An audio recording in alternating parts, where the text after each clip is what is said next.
आ गई कम। Secret Wars comic के अगले पार्ट में आप सभी का स्वागत है। तो पिछले पार्ट में आप सभी ने क्या देखा? क्या? अबे मुझे क्या पता, मुझसे पूछी जा रही है बार बार। ठीक है, मैं ही बता देता हूँ। हमने देखा कि इल्यूमिनाटीज को पता लग चुका है इनकर्जन्स के बारे में और वो लोग रोकने की उसको कोशिश भी करते हैं, पर उनके बस का नहीं होता है। तो वो लोग करने लगते हैं मौत का इंतजार। फिर दूसरी वाली अर्थ को डिस्ट्रॉय करने का जिम्मा उठाता है नेमोर, जो कि नेमोर फिर आगे जाके कबाल को ज्वाइन कर लेता है, जिसके अंदर होते हैं ब्लैक ऑर्डर, ब्लैक स्वान, साथ में हमारा परम प्रिय थैनोस। अब आगे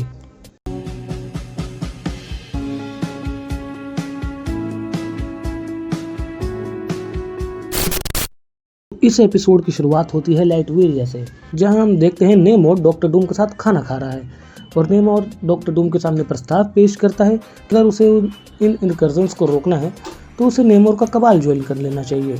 और इन सब के जवाब में डॉक्टर डूम कहता है कि नहीं, मुझे इसके अलावा और भी बहुत से ज़रूरी काम है। तब जाकर नेमोर सच्चाई बताता है डॉक्टर डूम को कि असल में जो उसका कबाल है अब वो उसके हाथों से निकलता चला जा रहा है, क्योंकि जो कबाल के अंदर जितने भी मेंबर्स हैं वो असल में बहुत ही बड़े सुपर विलन्स हैं। और जब वो दूसरी अर्थ पर जाते हैं उन्हें डिस्ट्रॉय करने के लिए, तो उनको डिस्ट्रॉय करने से पहले वहाँ की लाइफ को बहुत ज़्यादा परेशान करते हैं, सारे लोगों को मारते हैं। और ये चीज़ नेमोर को बिल्कुल पसंद नहीं, क्योंकि नेमोर एट दी एंड एक सुपर हीरो है। इस चीज़ के बारे में अब उसके कबाल को पता लग चुका है कि अब नेमोर सब करना नहीं चाहता, इसलिए उसको डॉक्टर डूम की मदद चाहिए ताकि उसका कबाल उसके हाथों में वापस से आ सके। लेकिन डॉक्टर डूम फिर से उससे यही कहता है उसके पास अभी और भी काम है करने के लिए, और वो ये हरगिज नहीं करेगा। वही हम दूसरी तरफ देखते हैं, कबाल ने काफ़ी सारे इनकर्जन्स को रोक दिया है और जो हमारा कैप्टन अमेरिका था अब उसकी भी याददाश्त वापस आ चुकी है।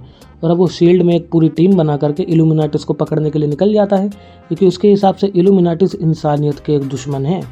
और इसी कारण सारे के सारे इल्यूमिनाटीज और कुछ नहीं बल्कि रिफ्यूजीज बनकर रह जाते हैं, जैसे कि ब्लैक पैंथर। पूरी वकांडा की सिटी डिस्ट्रॉय होने के बाद ब्लैक पैंथर वहाँ से भाग जाता है और अपने लिए छुपने के लिए कोई नई जगह ढूंढता है।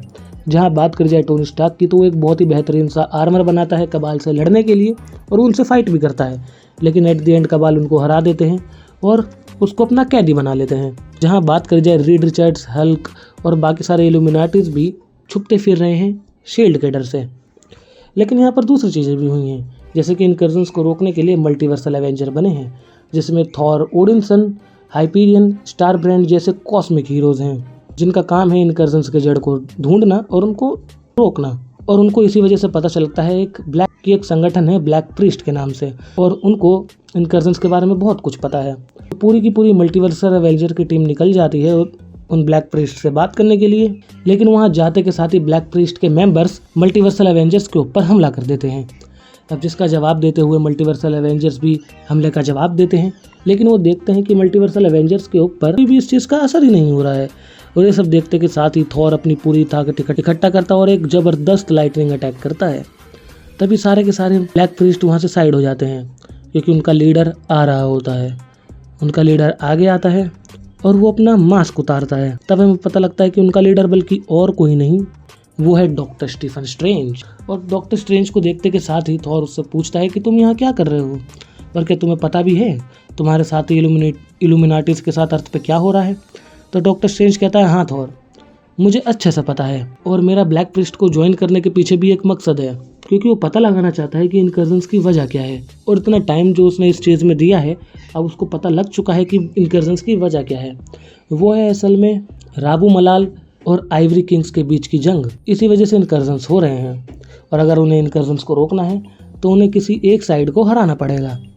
और वहीं अर्थ पे दूसरी तरफ हम देखते हैं कि कैप्टन अमेरिका ने रीड रिचर्ड्स को ढूंढ लिया है और उन लोगों के बीच में काफ़ी तगड़ी फाइट शुरू हो गई है। लेकिन इल्यूमिनाटीज यहाँ पर अकेले नहीं हैं, इल्यूमिनाटीज की मदद करने के लिए और सुपर हीरोज आए हैं, जैसे कि स्पाइडरमैन।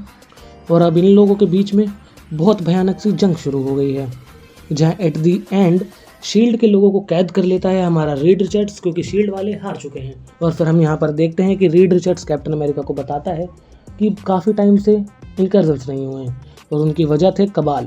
लेकिन अब अगला इनकर्जन्स उनसे दूर नहीं है, क्योंकि वो जानता है कि अब इनकर्जन होके रहेगा, क्योंकि जो कबाल का लीडर था नेमोर, अब उसने दोबारा से कबाल को छोड़कर इल्यूमिनाटीज को ज्वाइन कर लिया है। और यहाँ हम दूसरी तरफ देखते हैं कि फ्यूचर फाउंडेशन में वही लाइफ राफ्ट में भी काम हो रहा है। और इतने में वेलेरिया किसी चीज़ की तरफ इशारा करती है और हमको पता लग जाता है कि अगला इनकर्जन्स आ चुका है। और ये इनकर्जन है मार्वल के अल्टीमेट यूनिवर्स के साथ, यानी मार्वल का मेन यूनिवर्स और उनका अल्टीमेट यूनिवर्स अब आपस में टकराने वाला है।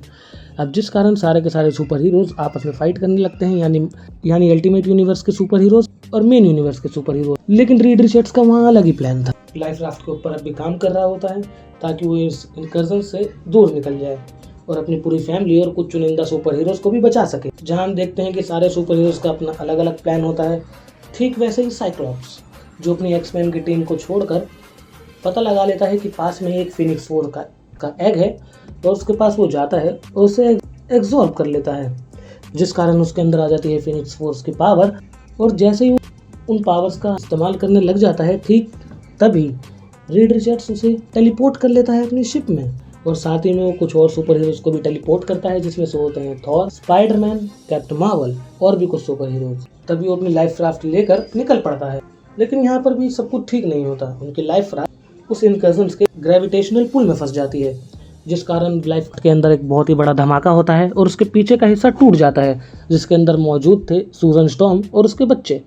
और रीड रिचर्ड्स ये सब देख के एकदम बौखला जाता है, क्योंकि राफ्ट उसने अपनी फैमिली को ही बचाने के लिए बनाई थी। सूजन स्टॉर्म अपनी पावर से उस छोटे से हिस्से को प्रोटेक्ट तो कर लेती है, लेकिन वो भी अब ग्रेविटेशनल पुल में फंसने लग जाते हैं। और ये सब देख के रीड रिचर्ड्स का मानसिक संतुलन ही पूरा हिल जाता है। वो अपना हाथ आगे बढ़ाता है उस छोटे से हिस्से को पकड़ने के लिए, ताकि वो पकड़ के उन्हें वापस खींच सके। लेकिन जब तक उसका हाथ उस छोटे से हिस्से पर पहुंच पाता, बहुत देर हो चुकी थी। वो पूरा का पूरा हिस्सा उस इनकर्जन के लपेटे में आके तबाह हो जाता है। और ये चीज़ देखकर रीड रिचर्ड्स बौखला सा जाता है। तब ये सब देखने के बाद कुछ सुपर हीरोज रीड रिचर्ड्स को संभालते हैं और अंदर खींचते हैं, और फिर हम देखते हैं मौत का नंगा नाच। वो दोनों की दोनों अर्थ आपस में टकरा जाते और सब कुछ खत्म हो जाता है।